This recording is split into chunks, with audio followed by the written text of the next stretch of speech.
Hey, Sam, it's Scott. How are you? Good. How you doing, Scott? Good. Kudos to your work ethic. I know you're sick as heck. Thank you. I appreciate that. Listen, I just wanted to say I'm a Obamacare supporter who now realizes he made a big mistake in supporting that. Okay. I should have been a single payer. I should have held out for single payer. But there's nothing I could have done. But listening to people discuss this Jonathan Ruber comments reminds me of how Republicans tried to justify Bush's lies about Saddam's WMD. I just don't buy it. They lied us into Obamacare. Now wait a second. What part of Obamacare do you feel like? I mean, I agree with you. I would have preferred single payer. I would prefer it in the future. And but what? And frankly, I mean, a big part of the reason why I was, very, I guess, resistant to this process was because I understood what was going on. What do you think? What was the lie that you were told about Obamacare? Well, it's a combination of the lie that this guy just admitted to, Jonathan Gruber, but more of it is... What lie did he admit to? Well, he said that they had to disguise this Obamacare plan so that it wouldn't come across as a tax to the electorate. No, what they did is they called it a penalty. Do you not know that if you were going to not get insurance, that you would not be fined? Did you not know that there was a mandate? No. I knew that, but the bigger thing. That's all he was talking about in that part right there. He was saying they called it a penalty as opposed to a tax from a CBO scoring standpoint. That's all. But Sam, I probably shouldn't even have brought his name up, but the real focus is I didn't think through Obamacare, because I think you and I are on the same page as far as what we want for the country as far as health care. We want everybody covered. Right. We don't want any pre-existing conditions to keep people from health care. Right. And we basically want single payer without nationalizing, having doctors become government employees. Right. We want a single payer insurance program. Right. I don't like the idea of profit being part of our healthcare system. But here's the thing that got me. I didn't think about this until after Obamacare passed. Obamacare primarily has mandated private health insurance. That means that the private healthcare industry has gotten 30 million new, mostly young and healthy customers. I don't know if 30 million, but yeah. Well, millions more than they had. So now they're flush with billions of extra dollars that they can now lobby the Congress to not go for single payer system for another generation or two. Obama screwed us, and I didn't realize it until Obamacare passed. All right. Well, look, I don't think your numbers are exactly accurate, but the gist of what you're saying, I agree with, but that was all quite clear. I mean, the idea that we were going to be subsidizing the private health insurance industry was the most clear aspect of the entire thing. I mean, I think that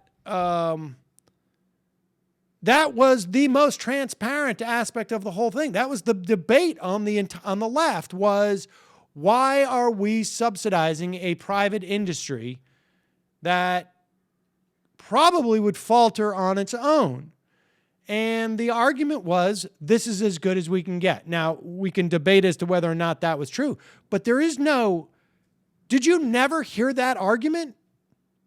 No, I'm admitting, Sam, that I didn't think it through. I said that in the beginning. It was my mistake. All right, so but here's the only issue that I'm making. All of my criticism of the Affordable Care Act stands, but the idea that it wasn't transparent is simply not the case. It's just... Sam, you're focusing on that, but let me ask you one quick question, okay? Yeah. Is the private health care industry more powerful now with the billions they're getting from new customers in government subsidies than it was before Obamacare. And how are we ever going to get to single payer now that the private health care industry has all these billions of extra dollars to lobby against single payer? I don't know if they're significantly stronger. I think they're in better shape, though. And how are we going to get there to fight this lobbying? I think it's going to have to require a far more concerted effort than just electing one guy. But, let's remember that all three of the Democratic candidates in 2008, when they were running in the primary, they had all embraced the same program. So it's going to take more than an individual, that's for sure. Well, let me ask you one last question. I want to keep it, Sam. Don't you think it's terrible that the biggest thing our party has done in the last 2 decades is to pass a private mandated health insurance plan that was invented by Republicans back in the 90s as an alternative to Hillary Care? It's tough because I also weigh that against the idea that there are about 7 million people on Medicaid who were not on Medicaid before. So you have 7 million people, hundreds of thousands, if not millions of those are children who are now getting health insurance. You also have people who if they have pre-existing conditions, they get health insurance. You also have a situation where you don't have annual or lifetime caps on what your health insurance will cover. You also have a situation where the product of health insurance is far better than we understood, than you or I probably were aware of, because we didn't require it in a catastrophic situation. So, that's the dilemma, right? I mean, I don't feel bad about those things. I feel good about those things. But we had the Congress, we had the Senate and the House in the beginning of Obama's term. Well, no, not at the beginning. Not at the beginning, because we didn't. We didn't have 60 because Franken wasn't in until later. And then we had about 6 months, 6 to 8 months maybe, with a 60 vote threshold. Because Franken got sat, I think, not until the summer. And then Kennedy passed away the following January. I mean, look, there's an argument that Obama could have gone to, to Ben Nelson's state or Joe Lieberman's state and said, these are the guys who are holding up Medicare for 55-year-olds and over. But, the reality was single payer, I don't even know if that was on the docket at that time. Something like the public option, that sucks that we lost that, because that would have cracked open the door. It wouldn't have fundamentally changed anything that's going on right now. It just would have provided a potential opening in the future. Medicare for 55-year-olds and over, like a buy-in at age 55, that was on the table, and Lieberman shut that down. Perhaps Obama could have gone in and, somehow pressured Lieberman. I agree with all that criticism. But at the end of the day, the reality is, A, the debate on this was very transparent. And B, there's a lot of good that came out of that bill.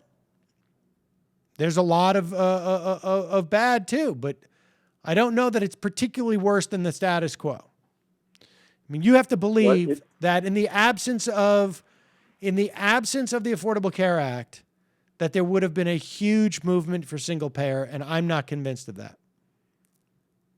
Well, it just sickens me that our biggest claim to fame is a health care plan that was invented under Newt Gingrich. Yeah. That's just we could have done better. We should have done better. And the only thing we're counting on now is that the private healthcare industry is going to screw up by overcharging Americans. And eventually, America is going to turn against private healthcare. Well, that's what you're counting on. That's what you're counting on, right? In your counterfactual. But they're going to hold us accountable for putting us putting them in that situation, and they're not going to reward us. That's possibly true.